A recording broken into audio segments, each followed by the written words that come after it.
3 సంవత్సరాలుగా ఒక పేదవాడికి ఇల్లు ఇవ్వలేని చంద్రబాబు నాయుడు మాత్రం ఈరోజు హైదరాబాద్లో కోట్లాది రూపాయలతో ఇల్లు కట్టుకున్నాడు అంటే మరి ఆ డబ్బు ఎక్కడి నుంచి వచ్చింది? ప్రజలకి కట్టడానికి డబ్బు లేదంటావు, కేంద్రం ఇచ్చిన ఇల్లులు కట్టడానికి మీకు సమయం లేదు, కానీ మీ ఇంటికి శంకుస్థాపన చేసి సంవత్సరం లోపల మరి ఈరోజు మీరు గృహప్రవేశం చేసుకున్నారు అంటే ఈ రాష్ట్రం మీద, రాష్ట్ర ప్రజలకు ఇల్లు కట్టడానికి మీద మీకు ఎంత చిత్తశుద్ధి ఉందో అర్థమవుతుంది. ఎందుకంటే చంద్రబాబు నాయుడు గారు ఇల్లు కట్టుకోవద్దని నేను అనట్లేదు, కానీ ఈరోజు రాష్ట్రం విడిపోయిన తర్వాత ప్రతి ఒక్కరూ కూడా అమరావతికి తరలి రావాలని చిన్న చిన్న ఉద్యోగస్తుల నుంచి అందరినీ కూడా ఏ విధంగా బెదిరించి భయపెట్టి మరి అమరావతికి తీసుకెళ్లారు, ఎటువంటి వసతులు లేకుండా. ఈరోజు వాళ్ళ కుటుంబాలకి దూరమై అధికారులందరూ కూడా వాళ్ళ పిల్లల భవిష్యత్తు అగమ్య గోచరంగా వాళ్ళు అక్కడ కష్టపడుతుంటే కనీసం ఆ రాష్ట్ర ముఖ్యమంత్రిగా ఉంటూ అక్కడ ఓటు లేదు, అక్కడ ఇల్లు కట్టుకోవాలన్న ఇంట్రెస్ట్ కూడా లేకుండా రాష్ట్రం విడిపోయిన తర్వాత మీరు హైదరాబాద్లో ఇల్లు కట్టుకున్నారు అంటే ఏం సంకేతాలు ఇవ్వాలనుకుంటున్నారు ప్రజలకి? అంటే భవిష్యత్తులో మీరు గెలవరు కాబట్టి రేపు మీరు చేసిన అవినీతులన్నీ ప్రజలు ప్రశ్నించకూడదు, ప్రతిపక్షం ప్రశ్నించకూడదని ఈరోజు పక్క రాష్ట్రంలో ఇల్లు కట్టుకొని అక్కడ సేఫ్టీగా ఉండాలనుకుంటున్నారా లేకపోతే ఏంటి? అండ్ రెండవది, జగన్ గారి మీద లేనిపోని నిందలు వేస్తూ 70 ఇండ్లు ఉన్నాయి, 4 ఎస్కలేటర్లు ఉన్నాయని చెప్పి నీ అనుకూల మీడియాతో మాట్లాడిచ్చావే, మరి ఈరోజు నీ యొక్క ఇంటి గృహప్రవేశానికి ఎందుకు ఎవరిని పిలవకుండా దొంగతనంగా చేసుకోవాల్సి వచ్చింది? ఈరోజు 1 కిలోమీటర్ వరకు కూడా ఎవరిని రానికుండా మరి అష్టదిగ్బంధనం చేయాల్సిన అవసరం ఏమొచ్చిందని నేను అడుగుతున్నాను. ఎందుకంటే ఒక ముఖ్యమంత్రి ఇల్లు అంటే ప్రతి పౌరుడికి కూడా ముఖ్యమంత్రిని కలిసే అవకాశం కల్పించాలి, వారి సమస్యలను చెప్పుకునే అవకాశం కల్పించాలి. కానీ సెక్యూరిటీతో ఏ విధంగా ఎవరిని రానికుండా బంధించారో మనం చూసాం.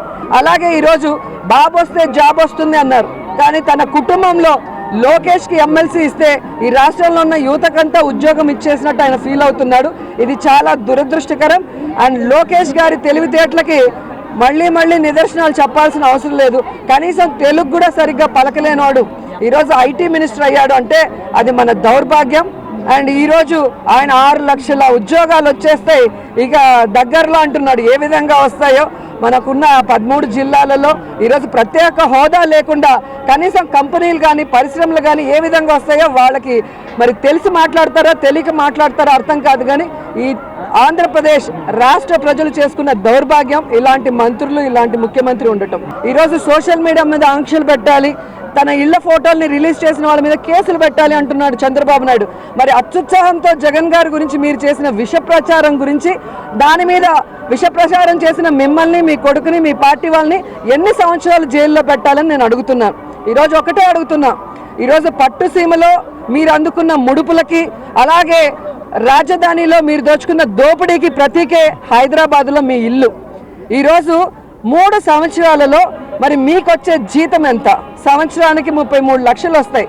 కానీ మీరు పెట్టే ఖర్చులు కానీ, మీ ఇళ్ళ రిపేర్లు కానీ, ఈరోజు హైదరాబాద్లో మీ ఇల్లున్న విషయం కూడా మనం అందరం చూస్తుంటే ఎంత దుబారాగా, ఏ విధంగా ఈ రాష్ట్ర ప్రజల డబ్బులు మీరు తోచుకుంటున్నారు అనేది స్పష్టంగా అర్థమవుతుంది.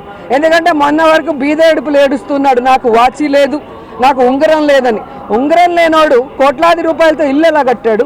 వాచి లేనివాడు ఎలా ప్రతిరోజు కూడా మరి ఇష్టం వచ్చినట్టు ఖర్చు పెడుతున్నాడని నేను అడుగుతున్నాను. ఎందుకంటే దేశంలోనే ముఖ్యమంత్రుల్లో మరి నెంబర్ 1 ఆస్తిపరుడు అని చెప్పి ఇండియా టుడే చెప్పింది.